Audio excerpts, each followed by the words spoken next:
तो आज हम लोग जिस वीडियो पे बात करने जा रहे हैं, जिस टॉपिक पे बात करने जा रहे हैं, उसका नाम है नीट टेंट्रम। और नीट टेंट्रम का मतलब ये होता है जैसे हमारी ज़िंदगी में बहुत सारे टेंट्रम होते हैं, भाग दौड़ होता है, इधर उधर हम लोग भटकते रहते हैं, कभी भी अपने सही डेस्टिनेशन पे, कभी भी अपने सही पॉइंट पे हम पहुंच नहीं पाते हैं क्योंकि हमारे पास टेंट्रम बहुत होता है। उसी तरीके से लास्ट के टाइम पे बच्चों के पास इतने ज़्यादा टेंट्रम होते हैं, सिलेबस का, रिवीजन का, कैसे बाकी बच्चों से आगे निकलना है, टेस्ट का। बहुत सारे लोग पैसे भी देते हैं इधर उधर, बहुत सारी चीज़ें होती हैं, बहुत सारे बैचेस लॉन्च होते हैं। रिवीजन कोर्स पे रिवीजन कोर्स बार बार लॉन्च होते हैं, क्रैश कोर्स लॉन्च होते हैं। कोई कोई अपना कोचिंग छोड़ के, कोई टीचर इस कोचिंग से उस कोचिंग में, उस कोचिंग से उस कोचिंग में, कोई इसकी बुराई कोई उसकी बुराई। इस टाइम पे बहुत सारी चीज़ें चलती रहती हैं, ठीक है। तो नीट टेंट्रम से तुम्हें कैसे बचना है, कैसे आगे निकलना है, कैसे बाकी लोगों को बीट करना है, उसी पे मैं बात करने जा रहा हूँ। तो अगर तुम्हें लगे कि मैं सही बोल रहा हूँ तो लाइक, कमेंट, शेयर और हाइप ज़रूर करना, ठीक है। मैं ये वीडियो बनाने वाला नहीं था, लेकिन फिर भी मैंने सोचा कि चलो एक बार बनाते हैं, ठीक है। बच्चों को थोड़ा गाइड किया जाए इसके मामले में, क्योंकि बहुत सारे बच्चे परेशान हैं।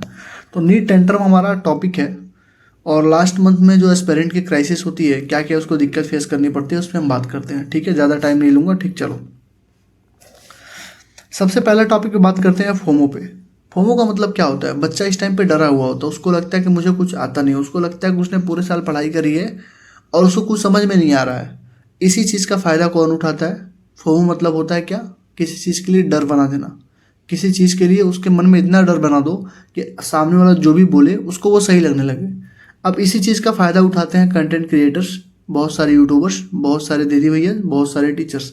इसी फोमो को दिखा के तुमको टेस्ट सीरीज बेची जाती है, इसी फोमो को दिखा के तुमसे बैचेस खरीदवाए जाते हैं, तुमसे क्रैश कोर्स खरीदवाए जाते हैं। जबकि जब तुम अपने अंदर झांक के देखोगे तो तुमको पता चलेगा कि तुम पूरे साल तुमने पढ़ाई करी है।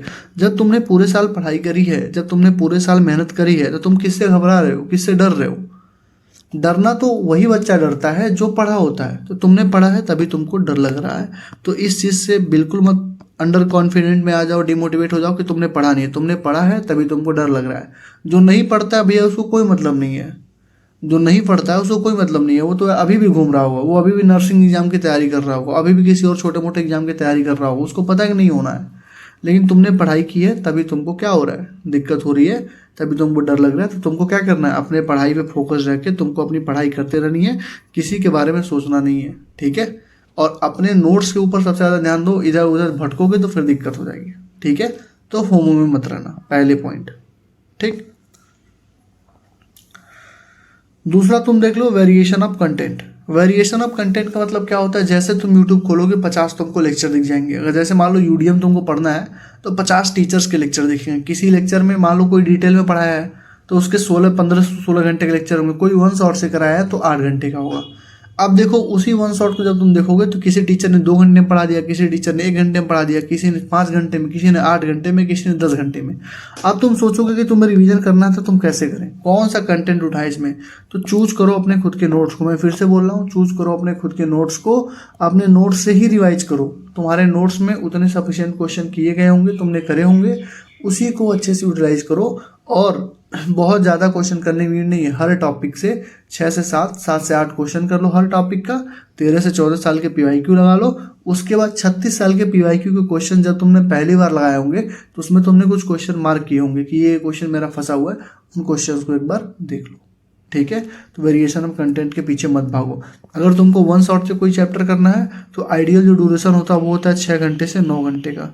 6 घंटे से 9 घंटे का अगर कोई जैसे मान लो यूडीएम करना है तो ऐसा क्रैश कोर्स की वीडियो उठाओ, ऐसा 1 शॉट की वीडियो उठाओ जिसमें एटलीस्ट 6 घंटे की मिनिमम वीडियोज हों, ताकि उसमें तुमको प्रॉपर क्वेश्चन प्रैक्टिस ही कराएगी। बहुत सारी वीडियो यूडीएम की 2 घंटे में पूरा यूडीएम खत्म। अरे भाई 2 घंटे में पूरा यूडीएम खत्म, उसमें तुम 1 घंटे 20 मिनट थियरी पढ़ा रहे हो, 40 मिनट में कितना क्वेश्चन करवा दोगे? तो 8 से 9 घंटे, 6 से 9 घंटे वाला तुमको 1 शॉट उठाना है, ठीक है। क्लियर हुआ? 2 पॉइंट क्लियर हुआ। चलो तीसरा देखो, 1 शॉट। 1 शॉट में मैंने क्या तुमको बता रखा था कि 1 शॉट के लिए सारे चैप्टर, जैसे तुम अगर अभी 0 पे हो तो पूरा चैप्टर 1 शॉट से करोगे तो तुम्हारे किसी काम का नहीं है, क्योंकि तुम पूरा चैप्टर कभी भी 1 शॉट से नहीं कर पाओ। अभी बहुत सारे बैचेस लॉन्च होंगे 1 शॉट वाले, कुछ फ्री ऑफ कॉस्ट भी होंगे, कुछ पेड भी होंगे। फ्री ऑफ कॉस्ट इसलिए रखा जाता है ताकि बच्चा एक बार आए और हमसे अगले साल के लिए जुड़े, ठीक है। वो इस साल के लिए चारा होता है तुम्हें अगले साल के फंसाने के लिए, ठीक है। तो अगर तुम ये सोच रहे हो कि पूरा का पूरा 1 शॉट से कर लो तो तुमसे बड़ा महामानव, नॉन बायोलॉजिकल आदमी कोई नहीं है इस दुनिया में, ठीक है। क्यों? क्योंकि यार वन शॉट से तब किया जाता है जब तुम्हारे 5 चैप्टर 6 चैप्टर, मान लो तुम्हारे 10 चैप्टर बाकी हैं तो तुम्हारे पास टाइम कम है, तुम वन शॉट से कर लो। अगर तुम जीरो पे हो, पूरा का पूरा वन शॉट से करना चाहोगे, तुम्हारा कभी कंप्लीट ही नहीं होगा, तुम्हारा कभी सिलेबस ही कंप्लीट नहीं होगा। तो इस वन शॉट के ट्रैप में मत फंसना। अभी एक बैच है, बहुत फेमस बैच है, नाम नहीं लूंगा मैं, अभी और आने वाला है, ठीक है। जैसे वो बैच आता है ना, कम से कम लाखों बच्चे तुरंत उसके नोट्स प्रिंट आउट करा के बैठ जाते हैं पढ़ने के लिए। भाई कुछ भी नहीं होता उससे यार, कुछ भी नहीं होता। क्यों नहीं होता? क्योंकि तुमने पूरे साल पढ़ा नहीं है, तुम्हारे पास कंसिस्टेंसी नहीं है, तुम लैक ऑफ मोटिवेशन, डिमोटिवेशन सब तुम्हारे पास होगा। क्यों? क्योंकि 15 से 16 घंटा जो बच्चा स्टार्टिंग से पढ़ा है वही उसको कोप अप कर पाएगा, और करेगा तब भी उसका सिलेबस लास्ट तक जाके पूरा होगा। ना वो रिविजन कर पाएगा, ना टेस्ट दे पाएगा, कुछ भी नहीं हो पाएगा। तो पढ़ो अपने नोट से ही, अपने नोट से ही रिवाइज करो जो पहले से तुम्हारे पास हो। रिवीजन के लिए अपने नोट्स का यूज़ करो। वन शॉट वीडियो तभी देखो जब 4 से 5 तुम्हारे बस चैप्टर बचे हुए हैं, 5 से 10 बचे हुए हैं, ठीक है। नहीं तो बाकी तुम कुछ चैप्टर को वन शॉट से करके कुछ चैप्टर को इंपॉर्टेंट टॉपिक से भी कर सकते हो। जैसे 80 इंपॉर्टेंट टॉपिक फिजिक्स से कर सकते हो। कुछ चीज़ें जो 10 चैप्टर बोला हूँ उनको करने के बाद 80 इंपॉर्टेंट टॉपिक से कर लो।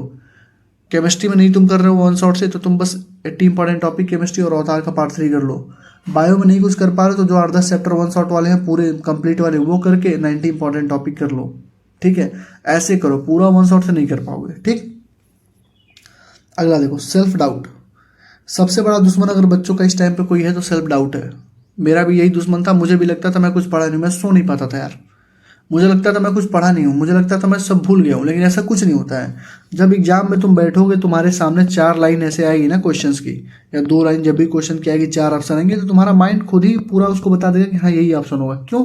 क्योंकि तुमने उसको पढ़ रखा है। जब कोई चीज़ आदमी पढ़ता है तो सब कॉन्शियस माइंड में फीड होता रहता है। एक बार पढ़ोगे थोड़ी सी मेमोरी बनेगी, 2 बार पढ़ोगे थोड़ी सी और मेमोरी बनेगी, तीसरी बार कोई चीज़ पढ़ रहे हो ना तो सब कॉन्शियस मेमोरी में वो बैठ जाती है, ठीक है। अब उससे क्या होता है कि जब भी तुम्हारे पास 2-3 मतलब ऑप्शन तुम्हारे आएंगे ना, तो तुम्हें वैसे ही समझ में आ जाएगा कि हाँ यही चीज़ होगी, यही हमारा ऑप्शन होगा। जैसे तुमने मोलुस्का का पूरा एग्जाम्पल याद किया है, कई बार तुमने याद किया है, ठीक है। अब उसमें जब 4 ऑप्शन आएगा, मान लो उसमें एक ऑप्शन है पाइला, ठीक है, या पिंकटाडा, तो तुमको तो ऐसे पता लगेगा ना कि यार हाँ ये मैंने पढ़ा था, ये इसी का एग्जाम्पल है। तुम तुरंत टिक मार दोगे। क्यों? क्योंकि माइंड वहाँ पे प्रोसेस करेगी। इतना ज़्यादा प्रेशर में होती है माइंड उस टाइम पे कि उसको प्रोसेस करना ही पड़ता है, ठीक है। बहुत ज़्यादा प्रेशर में होता है माइंड, उसको प्रोसेस करना ही पड़ता है। तो सेल्फ डाउट में मत रहो कि तुमने कुछ पढ़ा नहीं है। अगर तुमने पढ़ा है तो मोटिवेटेड रहो, परेशान मत हो, ठीक है। मोटिवेटेड रहो, परेशान मत हो। देखना एग्जाम तुम्हारा होगा, तुमको खुद ही दिखेगा कि जो जो क्वेश्चन तुमने, जो जो चीज़ें तुमने पढ़ी है वो तुम्हें आती हैं। सेल्फ डाउट को दूर करने का सबसे आसान तरीका है कि टेस्ट दो। टेस्ट दोगे, नंबर जितने भी कम आ रहे हैं, मिस्टेक कॉपी में उस सारे क्वेश्चन की एनालिसिस करो और उसको ट्राई करो कि अगले टेस्ट में गलती ना हो। क्योंकि जो भी गलतियां होनी है टेस्ट में कर लो, वहाँ एग्जाम में गलती मत करना। तो सेल्फ डाउट में कभी मत रहना, ठीक है, समझे। अगले टॉपिक पे बात करते हैं, lack of quality content. Lack of quality content का मतलब क्या होता है कि तुम इधर उधर भटक क्यों रहे हो, बार बार इधर भटक रहे हो, उधर इस क्वेश्चन से उस क्वेश्चन से इधर उधर। अभी मैंने केमिस्ट्री की वीडियो कल डाली थी, तुमने उसमें देखा होगा 44 आउट ऑफ 45 कहाँ से थे, एनसीईआरटी से थे, दिखाया था ना मैंने। उसके बाद भी अगर तुम्हारे आंखें ना खुले, तुमको लगता हो कि तुम मतलब बहुत बड़े तुर्रम खान हो, तुमको इधर उधर से मॉड्यूल करने चाहिए, तो तुमसे अब मैं क्या बोलूँगा। तुम्हारे सामने सब कुछ मैंने दिखा दिया। प्रत्यक्ष को प्रमाण की जरूरत क्या, हाथ कंगन को आरसी क्या। तुम्हारे सामने मैंने एक क्वेश्चन दिखाया ना कि देखो ये एनसीईआरटी इस लाइन से यहाँ से पूछी गई है। तो मैं तुमसे फिर से बोल रहा हूँ, 45 के 45 क्वेश्चन एनसीईआरटी से ही पूछे जाएंगे केमिस्ट्री में। तो तुम फिर क्यों इधर उधर भटक रहे हो। लैक ऑफ क्वेश्चन, तुम क्वालिटी कंटेंट क्यों तुम भटक रहे हो। एनसीईआरटी पढ़ो ना यार, आपने नोट्स को एक बार रिवाइज कर लिया, एनसीईआरटी अच्छे से पढ़ लिया। क्वेश्चन प्रैक्टिस करना है, अवतार के पार्ट 2 से क्वेश्चन प्रैक्टिस कर लो। उसमें एनसीईआरटी, इंडेक्स, एग्जाम्पल, एग्जाम्पलर का single correct, multiple correct, back exercise और 36 साल के पीवाईक्यू हम ऑलरेडी करा चुके हैं। उसके बाहर कुछ नहीं पूछेगा, और उसके बाहर कुछ पूछता है तुम्हें थोड़ा सा कॉन्फिडेंस चाहिए तो अवतार के पार्ट 3 कर लो यार। पार्ट 3 में क्या है, एम साइड ट्रिपल जेमेंस के 100 से 150 क्वेश्चन है ना, इधर से रीजन वाले, स्टेटमेंट वाले, वो सारे तुम्हारे टॉपिक को ही कवर करते हैं पूरा प्रॉपर रिवीजन के साथ, तो वहाँ से कर लो। बायोलॉजी में 2019 के बाद के पीवाईक्यू कर लो, 12 से 13 साल के, मतलब 2019 के बाद के पीवाईक्यू करोगे तो 12 से 13 तुम्हारे पेपर हो जाएंगे। वो 2-2 पेपर हुआ था ना बीच में, तो वो कर लो। उसके बाद कोई एक ऐसा क्वेश्चन प्रैक्टिस का बुक लगा लो, या कोई ऐसा मॉड्यूल लगा लो जिसमें 100 क्वेश्चन पर सेट हो। फिजिक्स में एनसीईआरटी के जो सिलेक्टेड क्वेश्चन बताया वो कर लो। जेमेंस के 5 साल के पेपर कर लो, 36 साल के पीवाईक्यू कर लो। 36 साल के पीवाईक्यू नहीं कर पा रहे हो तो एटलीस्ट 14 साल के पीवाईक्यू कर लो। 14 साल के पीवाईक्यू, और जो जो क्वेश्चन तुमने फंसे हुए हैं, तुमने आज तक मिस्टेक कॉपी में लिखे हैं, या फिर पहली बार करते टाइम तुमने जो गोला मारा, चाहे नोट्स में चाहे 36 साल के पीवाईक्यू में, उसको लगा लो। बस हो गया तुम्हारा क्वालिटी कंटेंट। इतना ही पढ़ना होता है लास्ट के टाइम पे। पूरा पोथा लेके बैठ जाओगे ना तो कुछ नहीं होगा। तुमको बस हर टॉपिक का सेंस होना चाहिए, हर टॉपिक का नॉलेज होना चाहिए, ठीक है। पोथा लेके बैठने से कुछ नहीं होगा, ठीक। बटरिंग फॉर व्यूज, बहुत सारे ऐसे तुमको मिलेंगे, दीदी भैया टीचर भी मिलेंगे जो तुमको बोलेंगे अभी तुम अगर जीरो पे हो, अभी तुम जीरो पे हो तो ये लो हमारा क्रैश कोर्स, ये लो हमारी जड़ी बूटी और इसको पी लो, तुम 720 में 720 नंबर स्कोर कर लो, 650 नंबर स्कोर कर लोगे। मैं उनको क्या ही बोला, उनको जब खुद से अपने ज़मीर से उनको ईमानदारी नहीं है तो फिर दूसरा को उनको समझा भी नहीं सकता। वो किसी कंपनी के लिए काम कर रहा तो उस कंपनी की बड़ाई करेंगे, उस कंपनी के क्रैश कोर्स की बड़ाई करेंगे, जबकि उनको भी पता है कि इससे घंटा कुछ नहीं होने वाला है। अरे जीरो से तुम अगर बताओ, जीरो से अगर कोई 650 नंबर 700 नंबर इस टाइम पे स्कोर कर लेगा तो क्या बाकी लोग चूतियां हैं जो स्टार्टिंग से पढ़ रहे हैं, जो मई से पढ़ रहे हैं, वो कितना स्कोर करेंगे? तब तो वो 750 में 1500 नंबर स्कोर करने चाहिए उनको, जो मई से पढ़ रहा है, एग्जाम के बाद से मेहनत कर रहा है। तो ऐसा कुछ नहीं होता, जीरो से तुम नहीं जा पाओगे वहाँ तक, ठीक है। वो तुमको बस बटरिंग करते हैं ताकि तुम्हारी व्यूज आएँ। उनके ऊपर कोई वीडियो बनाएगा तो वो बोलेंगे कि मैं तो मोटिवेट कर रहा था बच्चों की लास्ट टाइम। अरे भाई क्या मोटिवेट कर रहे हो? बच्चा खुद ही out of selection, out of race है, तो मोटिवेट क्या कर रहे हो? तुम लोगों की जानकारी के लिए बता दूं कि अगर 23 लाख बच्चे देते हैं उसमें 12 लाख बच्चे ऐसे होते हैं ना जिनके 100 नंबर भी नहीं होते नीट में।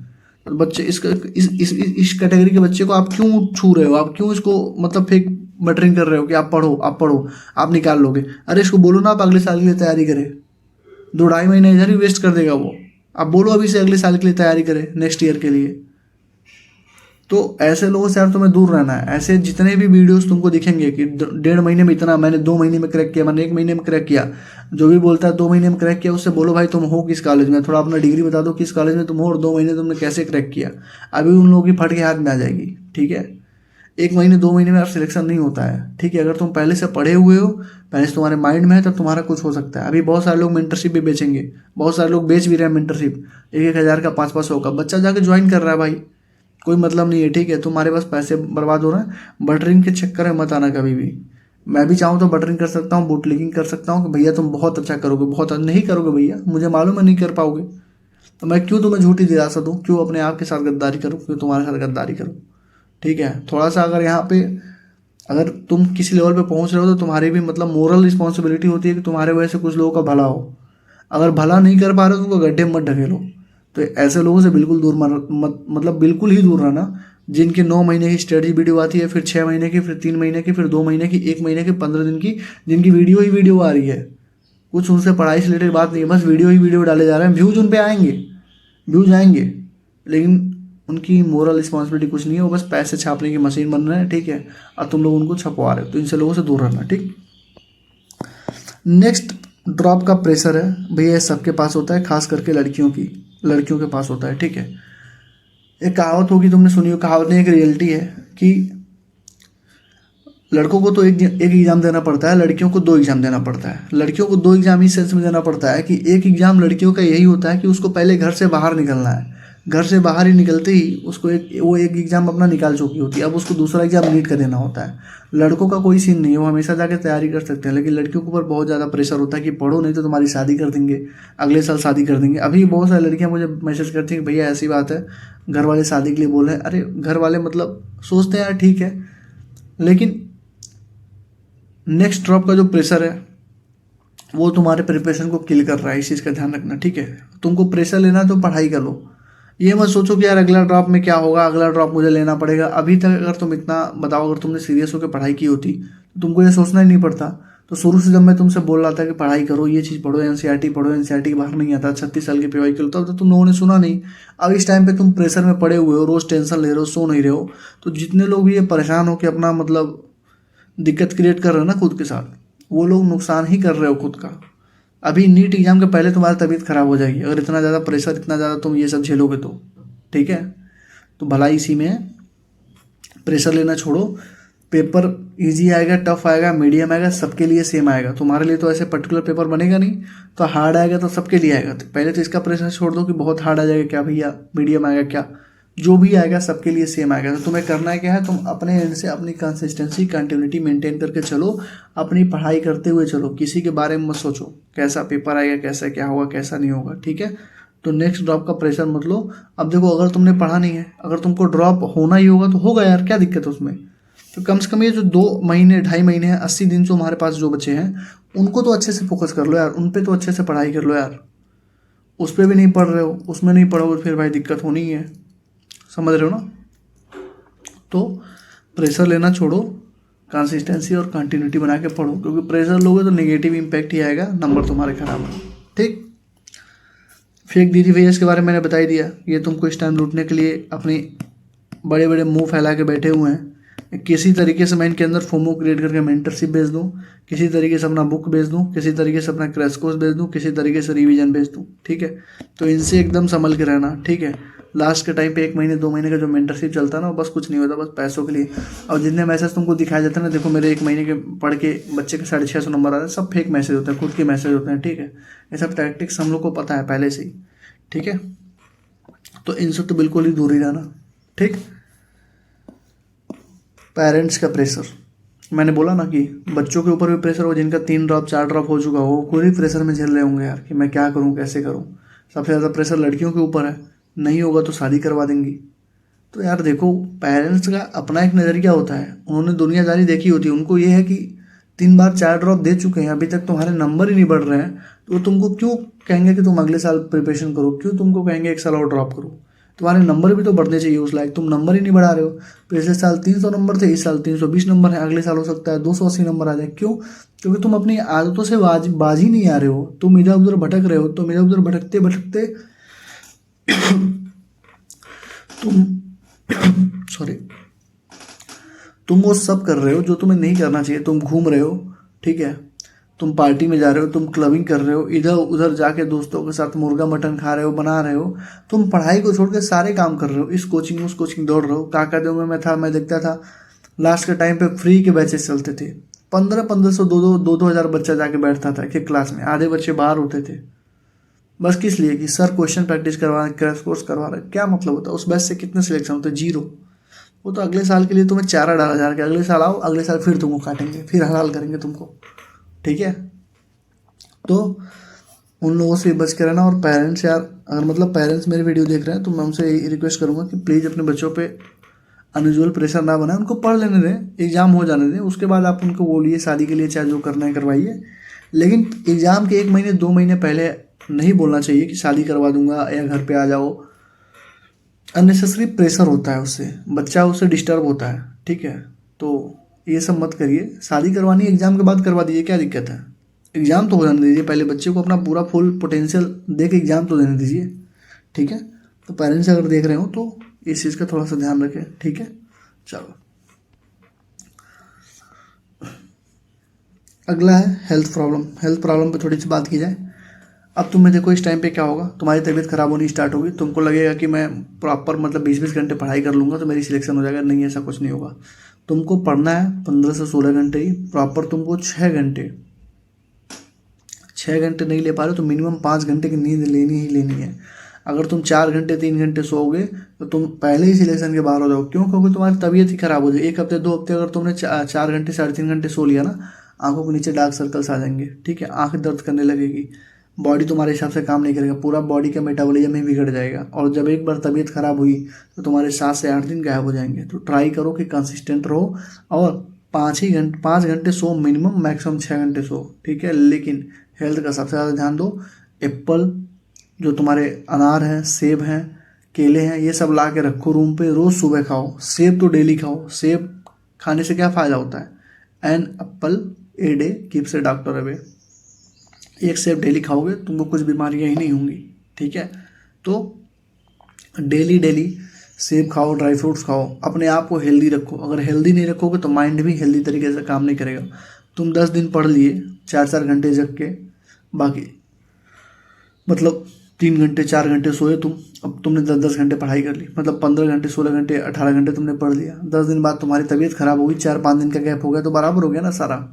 अब उस 4-5 दिन के गैप में तुमको डिमोटिवेशन भी होगा, तुम परेशान भी होगे, तुमको लगेगा कि मैंने क्यों ही इतनी बड़ी गलती कर दी। तो हेल्थ का ध्यान दो। ठीक है, हेल्थ का ध्यान दो, अपनी पढ़ाई पर ध्यान दो। ठीक है, बहुत सारी लड़कियां होती हैं, ठीक है, जिनके मेंसेज उसी टाइम पे आ जाते हैं। ठीक है, जैसे अगर 3 मई को तुम्हारा एग्जाम है तो उसी टाइम पे मेंसेज आ जाते हैं, तो उनकी भी तबीयत खराब हो जाती है। तो उसके लिए यार देखो, डीले करने की पिल्स भी आती हैं। ठीक है, कुछ दिन के लिए, 5 दिन 6 दिन के लिए डीले हो सकता है। तो अगर ऐसी कोई बात हो तो तुम पहले से ही वो पिल्स जो है मतलब अपना डेट कैलकुलेट करके रखो और पिल्स ले सकते हो, ठीक है। बहुत ज़्यादा नुकसान नहीं करता है, पिल्स ले सकते हो, वो डिले हो जाएगा, ठीक है। लेकिन हेल्थ पे ध्यान दो, हेल्थ के लिए यार हेल्थ नहीं सही रहेगा तो फिर दिक्कत हो जाएगी, लास्ट में जाके तुम परेशान हो जाओगे, तबीयत ही खराब हो गई। अभी मौसम चेंज हुआ था, कितने लोगों को सर्दी जुकाम खांसी हो गया था, 8-8 10-10 दिन परेशान थे लोग, खांसी जा ही नहीं रही थी, तो उससे क्या हुआ, नुकसान ही हुआ ना अपना। तो उस चीज़ से बच गया रहना, ठीक है। ठीक है, अगला हमारा पॉइंट है सेलर्स टारगेट। जितने भी इस टाइम सेलर्स हैं, चाहे जो किताब बेच रहे हैं, टेस्ट सीरीज बेच रहे हैं, उन सबके तुम प्राइम टारगेट हो। उनको बस ये है कि वो वेट ही करते हैं इस टाइम का, ताकि तुम्हें ज़्यादा से ज़्यादा कोर्सेज बेच सकें। तुमने देखा होगा बिना मतलब के एड्स आ रहे हैं टेस्ट सीरीज के, बिना मतलब की किताबों के ऐड आ रहे हैं, कोई मतलब नहीं है। मैंने जो तुम्हें बोला है उसी पे फोकस्ड रहो, इधर उधर के कोर्स लेने से सिलेक्शन नहीं होगा। जो तुमको मैंने बताया कि एनसीईआरटी ओरिएंटेड पढ़ाई करो, उसी पे फोकस रहना, ठीक है। इनके चक्कर में मत पड़ना, ठीक है। और बहुत सारे लीक करने वाले तुमको मैसेज आएंगे कि भैया पेपर लोगे, पेपर चाहिए नीट 2026 का, 10 लाख लगेंगे, 8 लाख लगेंगे, उनसे बिल्कुल ही दूर रहना, ठीक है। क्योंकि जब तुमने पैसे दिए तुम्हारे पैसे डूब जाएंगे, ठीक है। कोई अननेसेसरी वे से, अनयूजुअल वे से अगर तुम्हारा एडमिशन कराने का झांसा दे रहा है मेडिकल कॉलेज में, तो मेरा यकीन मानो तुम एडमिशन हो भी जाएगा, तुम्हारे पूरे करियर पे एक लांछन रहेगा, और किसी दिन चेकिंग हुई तुम पकड़े जाओगे, तुम्हारे 40 से 50 लाख रुपए डूब जाएंगे जो तुमने उस दलाल को दिए रहेंगे, ठीक है। तो इन लोगों से दूर रहना तुम, क्योंकि इस टाइम पे प्राइम टारगेट रहोगे, ठीक। कंसिस्टेंसी यार देखो एकदम मेंटेन करके रखना। मैंने बोला था ना, consistency is the key to success. अगर कोई बच्चा 15 घंटे लगातार इस 80 दिनों में पढ़ेगा तो उसका सिलेक्शन होगा। अगर कोई बच्चा ये सोच रहा है मैं एक दिन 20 घंटे पढ़ लूँ, दूसरे दिन भी 20 घंटे पढ़ लूँ, तीसरे दिन 5 घंटे पढ़ रहा हूँ, या चौथे दिन मैं पढ़ा ही नहीं, मैं घूमने चला गया, तो कंसिस्टेंसी ब्रेक हो गई। कंसिस्टेंसी का मतलब होता है कि जो भी तुम्हारा ग्राफ हो एकदम कंसिस्टेंस होना चाहिए, ठीक है। अगर तुम 15 घंटे पढ़ रहे हो तो 15 घंटे डेली पढ़ो टिल द नीट एग्जाम, ठीक है। अगर कोई ऐसे पढ़ेगा कि एक दिन 20 घंटे पढ़ लिया, फिर एक दिन 10 घंटे, फिर एक दिन पढ़ा ही नहीं, फिर एक दिन 5 घंटे, फिर एक दिन 20 घंटे, तो ये देखो तुम फ्लक्चुएट ही करते रह जाओगे, कोई मतलब नहीं होगी, ठीक है, समझे। तो consistency is the key to success. जितना ज़्यादा कंसिस्टेंसी बना के रखोगे उतना ज़्यादा तुम्हारे लिए बेनिफिशियल होगा आने वाले टाइम में। और इतना मत सोचना कि मतलब कोई दोस्त है, कोई यार है, उसके साथ घूमने फिरने जा रहे हो, उसने पार्टी दे रहा है, वो कह रहा है आओ घूम के आते हैं, आओ ट्रिप मार के आते हैं। भैया उनसे बोलो कि मुझे यार थोड़ा सा पढ़ना है और 1-2 महीने का ब्रेक लेते हैं, ठीक है। कोई रिलेशनशिप में है, उससे डिस्ट्रैक्ट हो रहा है, बार बार घूमने, मतलब होता है ना कि दिन भर बात करो, घूमने जाओ, मंदिर जाओ, यहाँ जाओ वहाँ जाओ, उनसे बोलो कि यार तुम भी पढ़ाई करो, मुझे भी पढ़ने दो। अगर कोई तुम्हारा पार्टनर है तुमको पढ़ने नहीं दे रहा, तो वो तुम्हारा पार्टनर किस काम का है। कोई तुम्हारा दोस्त है, उसको ये नहीं समझ में आ रहा कि तुम्हारा एग्जाम है, उसके बाद भी तुमको डिस्टर्ब कर रहा है, तो तुम्हारा दोस्त किस काम का है, ठीक है। तो consistency is the key to success. Consistency should be maintained in any form, in any condition. Consistency maintain करके ही रखना, यही तुम्हें सक्सेस दिलवाएगी, ठीक। अगला चीज़ है डिस्ट्रैक्शन। अब डिस्ट्रैक्शन बहुत सारे हो सकते हैं, जैसे लड़की का डिस्ट्रैक्शन हो सकता है, ठीक है, मूवी का डिस्ट्रैक्शन हो सकता है, फ़ोन का हो सकता है, घूमने का हो सकता है, दोस्तों का हो सकता है, ठीक है। बहुत सारे लोग इस टाइम पे दारू भी पीते हैं, उसका भी डिस्ट्रैक्शन हो सकता है। तो भैया यार जितने भी डिस्ट्रैक्शंस हैं बस 2 महीने 2.5 महीने के लिए छोड़ दो, क्योंकि अगर 2 महीने 2.5 महीने तुमने अपने डिस्ट्रैक्शन वाले फेज से, अगर तुम रील देखते हो, रील का डिस्ट्रैक्शन है तुम्हें, ठीक है, एग्जाम मतलब टेस्ट ही नहीं देने जा रहे हो, डर हो गया तुमको, फोमो हो गया कि नंबर नहीं आ रहा है, या फिर तुम किसी लड़की के पीछे पड़े हुए हो, उससे दिन भर बात कर रहे हो, लगे पड़े हो, तो भैया तुम्हारा सिलेक्शन नहीं होने वाला इस टाइम पे।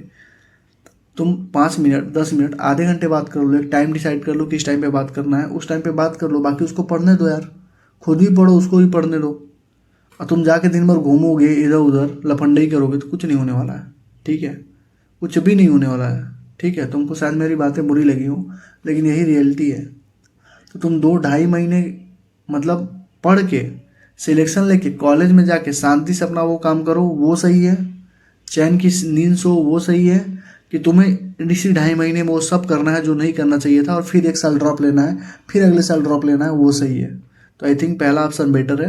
तो डिस्ट्रैक्शन से दूर रखो, सारे दोस्तों से बोलो, सबको अननेसेसरी कॉल्स वगैरह अटेंड ही मत करो। कोई दोस्त बुला रहा है कहीं पे घूमने फिरने, बहुत इमरजेंसी हो तब जाए करो, नहीं तो बोल दो यार देखो मेरी पढ़ाई चल रही है। वो अगर तुम्हारा अच्छा दोस्त होगा तो खुद ही समझेगा। अगर तुम्हारी अच्छी गर्लफ्रेंड या अच्छी तुम्हारे मतलब रिलेशनशिप में कोई होगा, वो खुद ही समझेगा हाँ इसको पढ़ने देते हैं, ठीक है। तुम पढ़ो आराम से, एक पर्टिकुलर टाइम पे बात कर लो यार, ठीक है, लेकिन डिस्ट्रैक्शन से दूर रहो, नहीं तो फिर फंस के रह जाओगे, ठीक। Low marks in test, test में तुम्हारे नंबर कम आ रहे हैं, तुम परेशान हो जा रहे हो, टेस्ट नहीं दे रहे हो, टेस्ट दिया करो। 7 से 8 पार्ट वाइज टेस्ट दो, 8 से 10 FST दे लो, हो जाएगा काम, ठीक है। और देखो टेस्ट में अगर लो मार्क्स आ रहे हैं तो सबसे ज़्यादा फोकस तुम्हें कहाँ करना चाहिए, बायोलॉजी पे। तो सबसे ज़्यादा बायोलॉजी पढ़ के जाओ, बायोलॉजी में ही 360 का पेपर आ रहा है, तो एटलीस्ट 320 330 तो स्कोर करो।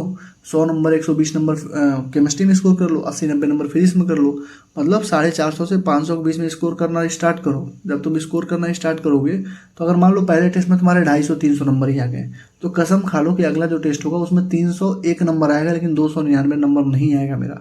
मतलब नंबर बढ़ने चाहिए, भले 5 नंबर 10 नंबर ही बढ़े, लेकिन नंबर बढ़ने चाहिए, ठीक है।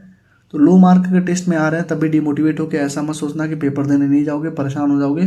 पेपर दोगे ही नहीं तो तुम्हारा फ्लो ही नहीं बनेगा, तब तो तुम ऐसे ही सिलेक्शन के बाहर हो जाओगे नीट के, ठीक है। तो जितना ज़्यादा हो सकता है पार्ट वाइज, पहले 7-8 पार्ट वाइज के तो पूरा रिवीजन कर लो, फिर FST देना स्टार्ट करो। बस ट्राई करना कि इस बार जो टेस्ट में नंबर आ रहे हैं अगले टेस्ट में वो नंबर बढ़ें। कैसे एनालिसिस करनी है, कैसे टेस्ट की प्रिपरेशन करनी है, मैंने उसकी 2 वीडियो अलग ही बना के डाल दी है, पिछले साल की है, वो जाके देख लो, ठीक है। हर साल वही एक वीडियो डालने का कोई मतलब नहीं होता, ठीक है। वो जाके देख सकते हो, उसी चीज़ को फॉलो करके एनालिसिस करो। 3 घंटे टेस्ट को दे रहे हो, 3 घंटे एनालिसिस करो, ठीक। डिफरेंट कोर्सेज, बहुत सारे कोर्सेज लॉन्च होंगे, मैंने बोला ना किसी कोर्स को ज्वाइन मत करना, जो तुम्हारे नोट्स हैं अपने उसी पे फोकस रहना। तो वही योर नोट्स जो लिखा हुआ है ना, उसका मतलब यही है, जो तुम्हारे योर नोट्स है तुम्हारे खुद के नोट्स हैं, उसी पे तुम्हें फोकस रहना है, उसी पे तुम्हें पूरे अच्छे तरीके से पढ़ाई करना है, ढंग से उसी पे एकदम लग के पढ़ाई करनी है। तुम्हारे नोट्स में जो क्वेश्चन हैं वो तुमने पहले कर रखे होंगे कभी ना कभी, और जो तुमने पहले कर रखे हैं वही तुम्हारे काम आएंगे, ठीक है, वही तुम्हारे काम आएगा। इस टाइम पे तुम्हारे नोट्स ही तुम्हारे सबसे अच्छे साथी हैं। अपने नोट्स को खोलो, उसमें थ्योरी पढ़ो, हर टॉपिक के 6 से 7 डिफरेंट टाइप के क्वेश्चंस लगाओ, 12 से 14 साल का PYQ लगाओ, बस हो गया, रिवीजन भी हो गया, तैयार भी हो गया तुम्हारा, ठीक है, हो गया काम तुम्हारा, ठीक है। तो तुम अपने नोट्स पे ही सबसे ज़्यादा तुम फोकस्ड रहोगे, ठीक है। पीछे के बैकग्राउंड नॉइज को थोड़ा सा इग्नोर करना, ठीक है। कुछ लोग अभी इस टाइम उठ रहे होंगे। रिवीजन के लिए मैंने तुमको बता दिया है, खुद के नोट्स को जो यूज़ करेगा, जो बच्चा खुद के नोट्स को यूज़ करेगा उसी का सबसे अच्छा रिवीजन होगा, ठीक है। और रिवीजन के लिए मैंने तुमको फिर से बता देता हूँ, बायो में NCERT का रेक्टिफिकेशन करो, 2019 के बाद के PYQ करो, और एक कोई सा भी मॉड्यूल लगा लो, ठीक है। फिर टेस्ट दो जितना दे सकते हो। केमिस्ट्री में रिवीजन के लिए नोट्स पढ़ो, थियरी पढ़ो, नोट्स पढ़ो, एक्सेप्शन सारे याद कर लो, ऑर्डर याद कर लो, density, melting point, boiling point, कुछ ऑर्डर वाली चीज़ें हो उसको याद कर लो। अवतार के पार्ट 2 पार्ट 3 से क्वेश्चन प्रैक्टिस कर लो, सिलेक्शन हो जाएगा। अगर अवतार का पार्ट 2 पार्ट 3 नहीं कर रहे हो, अगर तुमने कुछ नहीं पढ़ा है, तो भैया 1 शॉट क्रैश कोर्स के चक्कर में मत पड़ना भैया, उससे हो नहीं पाएगा। 80 इंपॉर्टेंट टॉपिक केमिस्ट्री वाला बैच ज्वाइन कर लो, उसी से तुम्हारा सारा काम हो जाएगा, ठीक है, क्लियर है। और फिजिक्स में रिवीजन करने का, और फिजिकल केमिस्ट्री में सिंपल सा फंडा है, फॉर्मूले याद करो, हर टॉपिक के 5 से 6 क्वेश्चन लगाया, 14 साल के PYQ लगा लिए, बस काम हो गया। 2 से 3 साल के JEE से क्वेश्चन लगा लो, काम हो गया तुम्हारा, ठीक है। रिवीजन ऐसे ही करते हैं, ठीक। रिवीजन के लिए ये नहीं है कि तुम अपना एक स्क्रीन लिया, तुमने खोल लिया और सर क्वेश्चन लगवा रहे हैं, 1 शॉट का बैच आ गया, UDM का अब लेक्चर आ गया, भैया UDM का लेक्चर आ गया, मैं UDM का लेक्चर देख लेता हूँ, UDM के थ्रू मैंने रिवीजन कर लिया, भैया मेरे सारे क्वेश्चन हो गए भैया। अरे भाई, जो काम तुम 2 घंटे में कर सकते थे वो काम तुम 8 घंटे में करके आ रहे हो, बहुत बढ़िया सुना रहे हो, भैया मैंने ये कर दिया, मैंने वो कर दिया। तुमने कुछ नहीं किया, तुमने 5 से 6 घंटे का नुकसान कर दिया। वो काम तो फ्रेशर करता है यार, वो काम तो जिसने कभी नहीं पढ़ा वो करता है, वही काम तुम भी करके आ रहे हो, तुम उनसे क्यों कंपटीशन रख रहे हो भाई। तो तुम्हें खुद के नोट से ही रिवीजन करना चाहिए, ठीक है। खुद के नोट से रिवीजन करो, खुद से पढ़ाई करो, इधर उधर के चक्कर में पढ़ोगे फंस के रह जाओगे, ठीक है।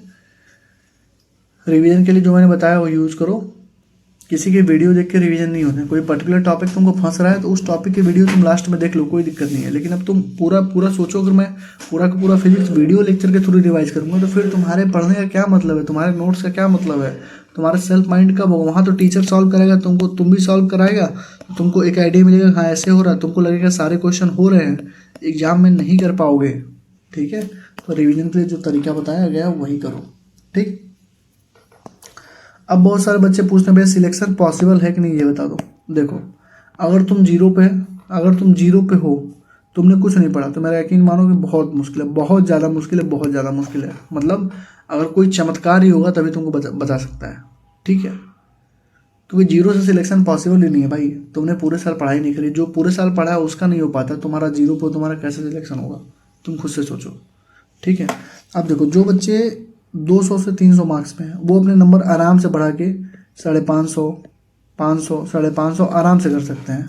बस उनको क्या करना है, बायोलॉजी पे ज़्यादा से ज़्यादा फोकस करना है और केमिस्ट्री में जो है अवतार के पार्ट 2 और पार्ट 3 से क्वेश्चन प्रैक्टिस कर लो। इसके बाहर कुछ आता ही नहीं है, तो ये तुम्हारा दोनों फंस गया।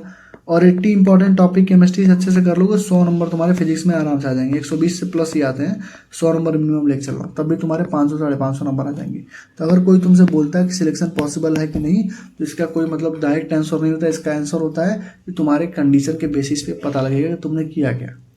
तुम्हारे कंडीशन के बेसिस पे तुमको पता लगेगा कि तुमने पढ़ा कितना है, तुमसे हुआ कितना है, ठीक है। और कंडीशन क्या है कि तुम किस लेवल पे हो। तुमने अगर पहले से पढ़ रखा होगा और तुम जैसे पूरे साल पढ़े हो, तुमको लग रहा है अब इस टाइम पे तुम जीरो हो, तो तुम्हारा सिलेक्शन होने के चांस हैं, क्योंकि तुमने पूरे साल पढ़ा है। अब तुम जब रिवीजन करोगे तो सारी चीज़ें तुम्हारे सामने अपने आप आती जाएंगी, ठीक है। लेकिन अगर तुम जीरो पे हो, नील बटा सन्नाटा हो, कभी किताब ही नहीं खोला है, तब तो भाई तुम्हारे लिए मुश्किल है, ठीक। फिर भी मैं तुमसे ही बोलूँगा, किसी के बटरन के चक्कर में मत पड़ना। अगर तुम्हें लग रहा है कि तुम कर लोगे, तो भैया 2 से ढाई महीने 80 दिन है, लगातार लग के जम के पढ़ लो। कैसे करना भी बता देता हूँ। एकदम जम के पढ़ लो, अगर जीरो पे हो तो, या 100 नंबर हो, 150 नंबर हो, तो एकदम जम के लग के 15 से 16 घंटे पढ़ लो, ठीक है। किसी भी क्रैश कोर्स वन शॉट के चक्कर में मत पड़ना। फिर से बोल रहा हूँ, टाइम नहीं मैनेज कर पाओगे, सिलेक्शन नहीं होगा, ठीक, क्लियर। चलो, वो तुम्हारे ऊपर है कि तुम मतलब कितना कर सकते हो, ठीक, वो तुम्हारे ऊपर है, ठीक है। अब देखो, इस टाइम पे बेस्ट कंटेंट क्या है, बेस्ट अप्रोच क्या है। तो बेस्ट कंटेंट और बेस्ट अप्रोच यही है कि जितना मिनिमम कंटेंट रखोगे, मैं लिख के तुमको बता दे रहा हूँ, ठीक है।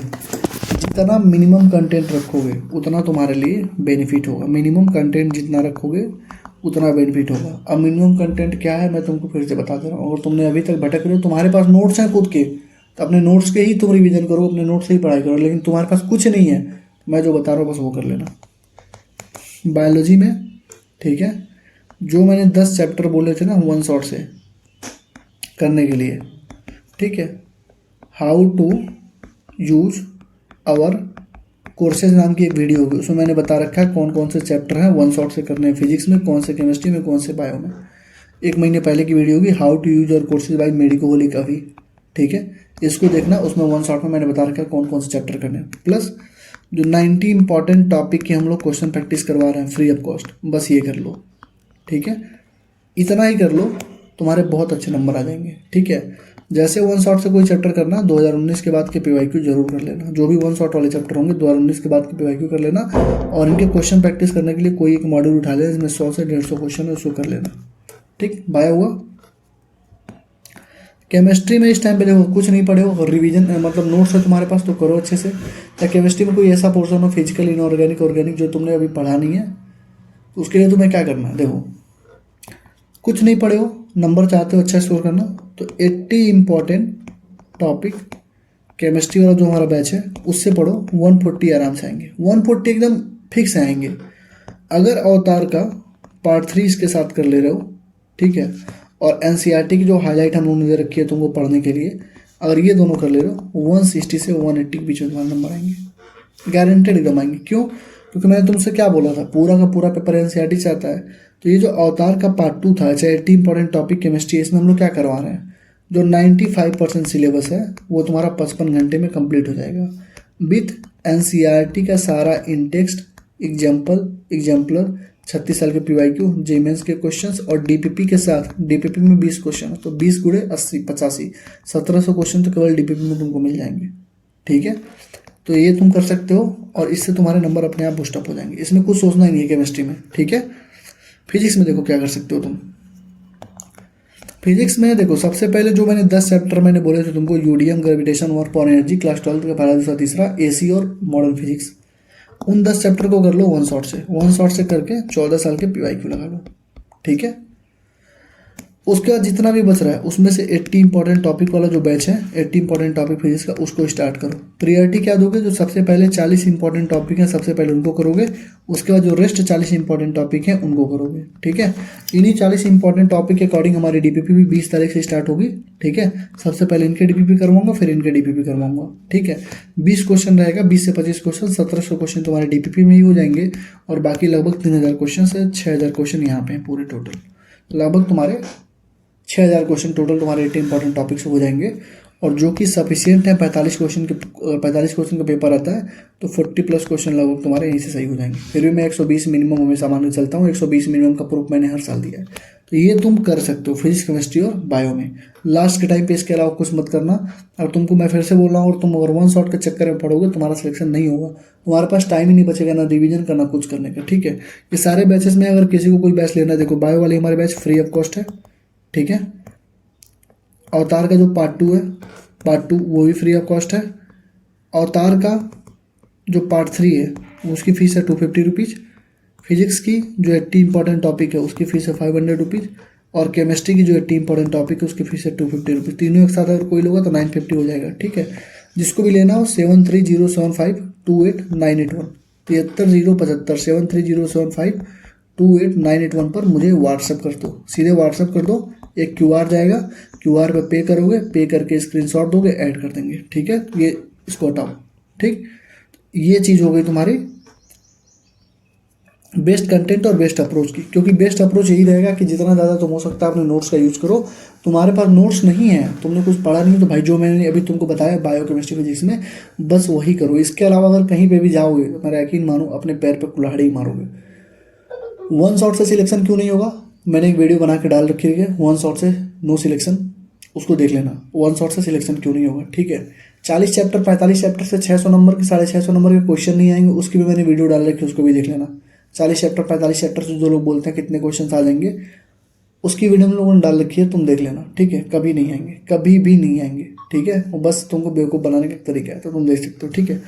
और how to avoid this drop, इस ड्रॉप से कैसे तुमको बचना है, सबसे इंपॉर्टेंट टॉपिक यही था आज का।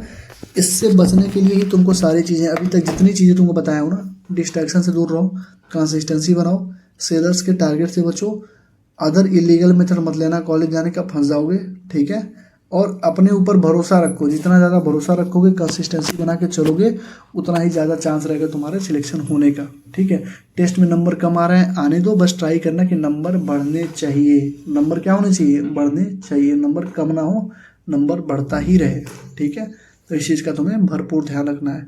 और बेस्ट कंटेंट बेस्ट अप्रोच वही है। तुम्हारे नोट्स अगर हैं तो नोट से रिवाइज करो, और कैसे करना है क्या करना है, जो मैंने चीज़ें तुमको बताई उसी चीज़ को फॉलो करो, तभी जाकर तुम्हारा ड्रॉप क्या होगा, अवॉइड होगा। अगर तुम ये सोच रहे हो नहीं मैं ऐसे ही कर लूँगा, ऐसे ही करके चला जाऊँगा, ऐसे ही हो जाएगा, इस भैया का कोर्स ले लेता हूँ, उस भैया का कोर्स लेता हूँ, कभी नहीं होगा, ठीक है।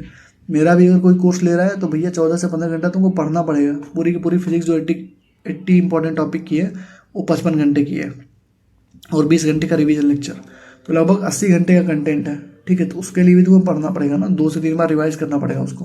पूरी केमिस्ट्री 60 घंटे की है, तो उसके लिए भी तो रिवीजन करना पड़ेगा यार। बायोलॉजी तो फ्री है, यूट्यूब पे देख सकते हो, ठीक है। जिसको जो लेना हो ले लो, ठीक है।